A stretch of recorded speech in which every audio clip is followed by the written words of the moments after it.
Hi guys! Nandito tayo ngayon sa Tochigi, Japan. Ayan, syempre kasama natin ang ating mga leaders here in Japan. We have here Pamay Yamaguchi and Carl Belarmino. ayan. So guys, as you all know, they've been here for like a decade na dito sa Japan. And ngayon tatanungin natin, ano ba yung trabaho nila dito? And bakit sila nandito ngayon sa Japan? So, trabaho ba ako?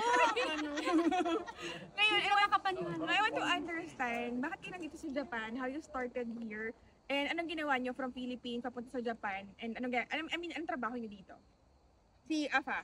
Ako. Paano ka nag-start? Like, nag-audition ka ba? Kasi naalala ko dati, yung mga pinsan ko dati, nag-audition sila noon. Yes, Parang, yes. merong muna yun, parang merong mga agency ata yun. Tapos yung mga agency na yun is like parang papasayawin sa'yo, tuturuan sila sumayaw, tapos tuturuan sila kumanta, ganyan, yes. diba? So, para pag nag-audition sila, merong parang hapon na mag-approve Mag-judge. Oo, mag-judge kung pipiliin okay, sila. pasok ka na, ganyan. Pasok ka na. Oo, Pasok yung kagandahan mo. Oo, ganon. So ngayon, diba kung since ginagawa nyo ngayon noon, hindi ko alam kung hanggang ngayon ganun pa din kung may mga ganun pa din na gumagawa. Pero ganun, sa ganun din ba kayo nag-start? Nag-start ako noon. Ilang taon ba ako? Mag-18. 18 years old? Yes, Ay, batang bata. batang- Sexy. Siyempre, ngayon tignan nyo naman. Sexy. No, nag-start ako, mga 18 years old. 18 years old ako. Kasi, siyempre, sa gusto mo maano yung buhay nyo. Umangat sa umangat sa buhay nyo, yung future mo, gumanda. Yan. Yung tinatawag nila ang Japayuki, ganon. Japayuki. Japayuki, okay. Pero means, sinabing Japayuki. Kasi hindi negative naman- ang ano nila dun negative, Negative kasi yung ano nila Oo, tingin doon, nila dun tingin eh. nila. Pero kasi, dito, hindi ganoon. Decente yung pag-work dito. Hindi po katulad ng like, alam niyo na, pag sinabi sa Pilipinas Club, di ba? Oo. Iba dito, decente Since dito. doon sa Pilipinas kasi, yung club ay yung parang mga ano doon, ang tawag ba doon? Bar? Sa bar. Oo, yung parang, ang tawag doon? Disco? Ano? Karaoke bar? Hindi. Hindi sa Pilipinas ang tawag sa umiset doon. KTV? KTV bar.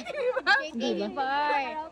Tawag dito sa Japan. Pero iba yung mic nila doon, no? So KTV doon sa Pilipinas, iba yung mic. Iba yung mic. Paano iba yung mic? Hindi ko alam. Oy. Okay. Tapos, So dito, hindi siya gano'n. I mean, hindi. Decente po yung dito sa Japan. Sa office dito, parang first class. First class yung dating. Oo. Kasi once na kakanta ka lang, tapos bawal kasi dito coach yung bawal dito coach yung pag-entertainer ka, bawal. Pag sinabing singer ka, pag sinabing singer ka, singer lang, kakanta ka.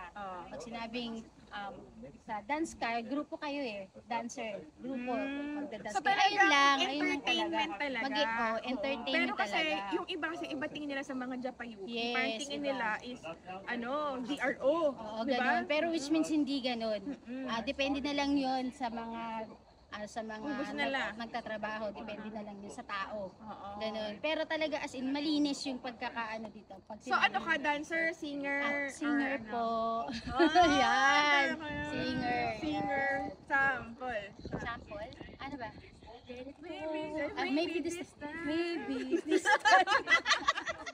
So ngayon, singer ka. Okay, at the age of 18 years old, lumipad ka, nag-audition ka, and then napunta ka dito sa Japan as a singer. As a singer. Okay. Marami din pinagdaanan na bago makapunta sa Japan. Siyempre may practice yan. Tapos siyempre aanuhin ka ng mga boss mo kung napili ka ba o hindi. Ganon. Marami kang pagdadaanan. 1 year din akong nag-rensyo. Ano ba sa Tagalog yung rensyo? Nag-practice. Na Yan. magkanta-kanta. Kanta-kanta. Ganon. Okay. So ngayon, ilang years ka na nga dito? 14 years na po ako. 14 years. So dito na siya bumuo ng Yes, buhay, yes. nagkapamilya. Nagkapamilya. Pero just so you know guys, meron siyang jowa. 11 years sila. Uy! Baka mag-trending to. Wala na. Tapos na yun. Tapos na yun. Ano, ayaw na, char lang. Kung sino ka man. Ay! Okay, Ganda buhay. Wala kinikilig. Wala namang wala, joke lang. Pero syempre nakaraan na Pamilya yun. na rin siya eh. Nakaraan na yun. Ano lang naman Yes. natin. Syempre lahat tayo parang naging masaya once in a journey. So parang ngayon, ngayon meron siyang family. Ang husband niya is Japanese and she Yes, has yes. 3 beautiful daughters. Yes, 3 daughters. Yan. So why did you decide na dito na lang mag-settle talaga for good, ganon? Hindi ka naman sinasabi na magpupunta ako dito, no? Kasi nga, syempre, dito kasi sa Japan, puro work. Work ka ng work, hindi mo ma-enjoy mo naman yung life kasi makukuha mo talaga yung mga life mo, makukuha mo talaga lahat. Pero, hindi meaning na yung parang hindi ka comfortable na pagtanda mo, so forever ka na lang mag-work. Oh, yes. Oo. Tapos nung naano ko tong si Economy, Yan. yan, si Economy, sabi ko, nung una talaga, sabi ko yung sa isa kong member, sabi ko, i-search mo muna to, si Coach Lady kung totoo. Ayokong pumasok ng hindi natin mabibideo call. Ngayon, nung nalaman, yung isang member ko na sabi, oh, ito na, this is it, may video call tayo. Nung nalaman may video call tayo, Pero sige, talagang mamaya tears natin, of joy. mamaya natin yung pag-usapan. Ngayon Sige, muna, sige.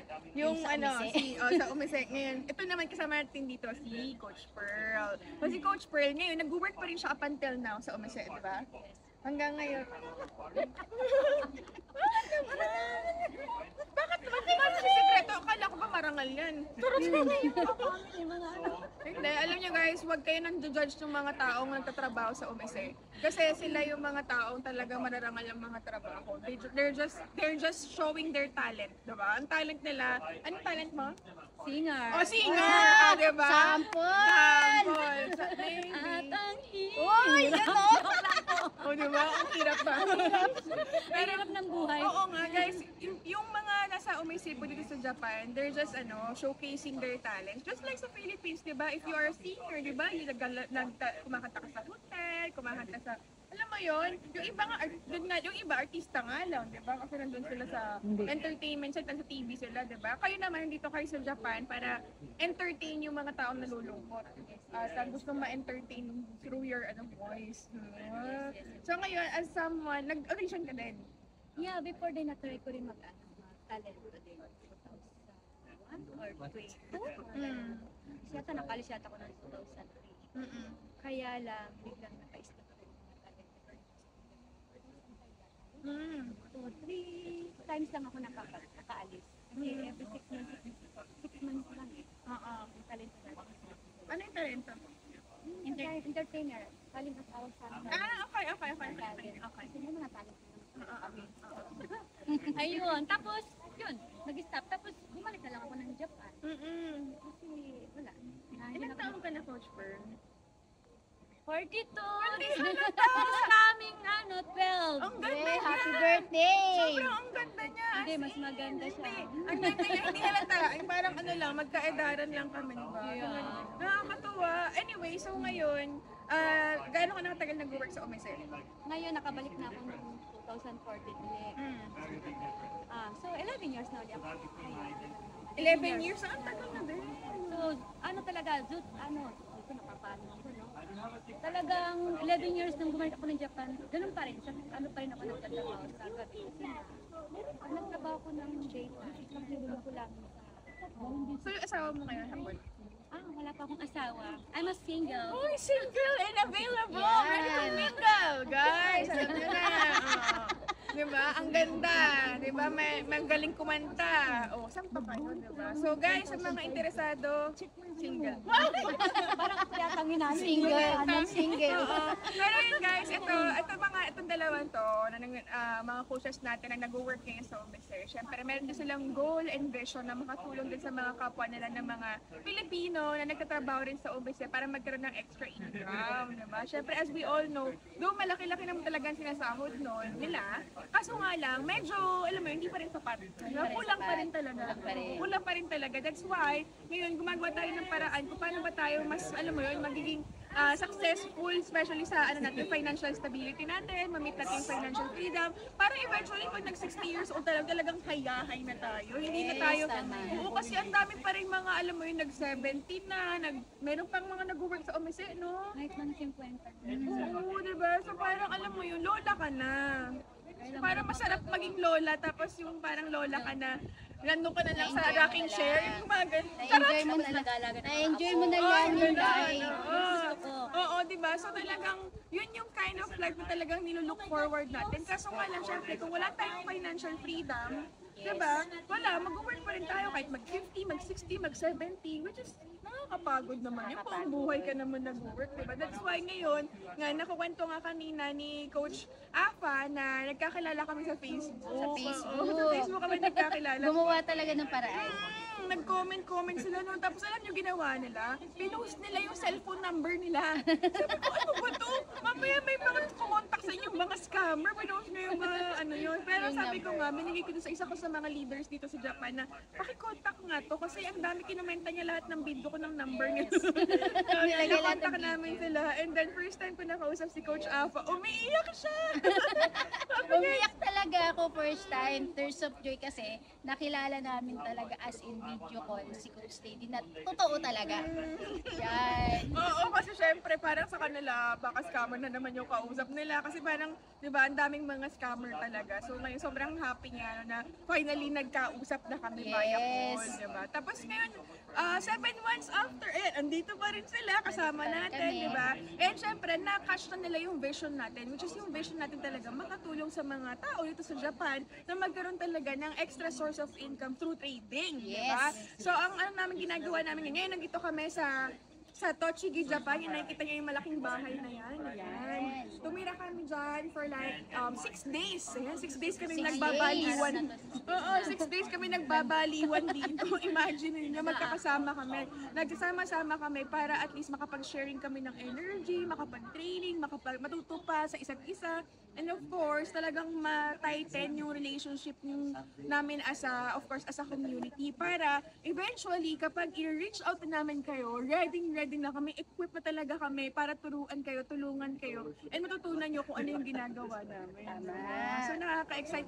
Ngayon, ito sila, Coach Afa and si Coach Pearl, pwede nyo silang kontakin guys kasi magkakaroon tayo ng event this coming October 5. So mamimit nyo sila sa personal. Ayan. Yes. So sila po, in-equip na po namin sila, tinuruan na po namin sila kung paano kayo matuturuan sa forex trading or sa cryptocurrency o sa stocks option, kung anong gusto nyo. Basta trading yan, okay? Tinuruan namin sila kung paano kayo matuturuan. Paano kayo matuturuan na paano mag-open ng broker account, paano kayo mag-verify, paano kayo mag-execute ng mga orders, paano mag-buy and sell, paano kayo makakapasok sa forex market, paano kayo magiging profitable. Yun talaga yung pinaka-goal natin. Of course, para mapapadali. Di ba? Kasi mahirap eh. Di ba talagang very, di ba? Risky talaga. Oo, risky, Yes. stressful. Di ba? Parang, hindi, ang hirap eh. Ngayon, meron tayong mga tools. Di ba? May mga tools tayo. Meron tayong, ano yung mga meron tayo? Meron tayong Plutos, meron tayong Defivers, kay Manara, Abdala. Abdala, yan. Lalo na kay Abdala. Ang dami nag-profit yun na nakarang kasama namin, Sir Gio. Yay. So yung mga yun, yung mga services na ino-offer ni Economy, yan yung mga matutulong sa inyo para mapadali, of course, yung trading journey nyo. Kasi meron na tayong mga automation din, si Achilles, di ba? Oo, so talagang kahit na busy ka, may ginagawa, nag-work ka sa UMSE, sige, busy ka, sabihin mo sa amin, hindi ka makapag-trade. Meron tayong solusyon sa mga yan. Kasi meron na tayong mga ginagawang mga AI, kumbaga, para mapadali nga. So parang kahit zero knowledge ka, busy ka, we have a way for you to become profitable in your trading journey. Copy and paste lang tayo sa mga signals. So dito, ilalagay ko yung Facebook page ni Afa. Yan, kontakin nyo siya dyan. And si Coach Pearl. So make sure lang na tama yung Facebook na pupuntahan nyo kasi marami pong mga scammers, marami ng mga nagpapanggap. So mag-ingat kayo, laging i-verify kung pwede tawagan nyo. Tawagan nyo I-video kami, video call nyo. Yeah, So, katulad ang ginawa ko kay Coach Davey. so if you're from, saan ka sa Japan? Kanagawa Ken po, Hiratsuka. Ikaw? Hamamatsu. Hamamatsu. So, Kaken. Ayan. So kung malapit kayo sa mga areas na yon, pwede nyo silang kontakin guys para finally makapag-start na kayo sa trading journey nyo. And of course, magkaroon kayo ng extra source of income. So ayun, thank you guys. Let's go. See you on See you October 5. October 5. Shibuya, 1 to 5 p.m. Yes. Nandyan sa comment section yung registration link. Okay, see Thank you! you. See you.